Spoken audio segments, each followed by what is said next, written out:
ثلاث خصال اذا كن فيك لم ينزل من السماء خير الا كان لك فيه نصيب.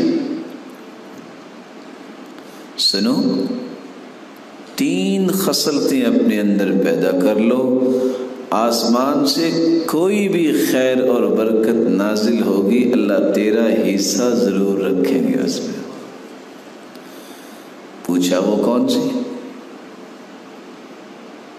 تو انہوں نے پہلا کام یہ بتایا، یکون عملک للہ عز وجل. کوئی بھی کام کرو صرف اللہ کو راضی کرنے کے لیے کیا کرو.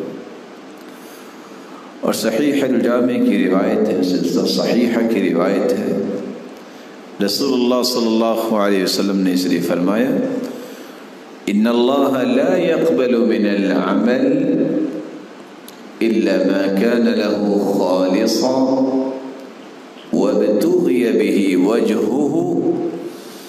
اللہ عز وجل صرف وہی عمل قبول کرتے ہیں جو خالص اسے راضی کرنے کے لیے کیا جائے. دوسرا کام اگر تم کر لو، آسمان سے نازل ہونے والی ہر خیر و برکت میں آپ کا بھی اللہ حصہ رکھیں گے.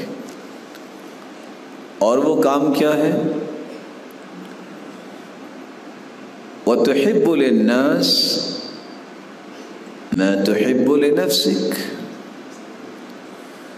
جو اپنے لیے آپ پسند کرتے ہو لوگوں کے لیے بھی پسند کیا کرو. تمہیں پسند ہے نا کہ لوگ تمہاری عزت کریں، تو تم پہلے عزتیں دیا کرو.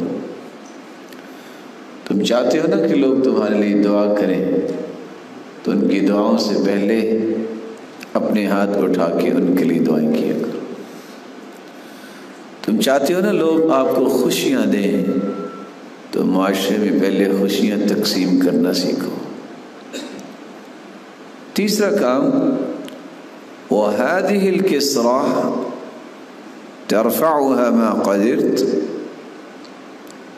یہ روٹی کا ٹکڑا جو آپ کے پاس ہے، تیرے پاس اتنی ہی توفیق ہو، اس کو بھی تم اللہ کی رضا کے لیے دینا سیکھو. یہ 3 چیزیں جس شخص کے اندر آ جاتی ہیں، آسمان سے کوئی خیر اور برکت نازل نہیں ہوتی. اللہ تعالیٰ نے اس بندے کا حصہ خیر اور برکت کا ضرور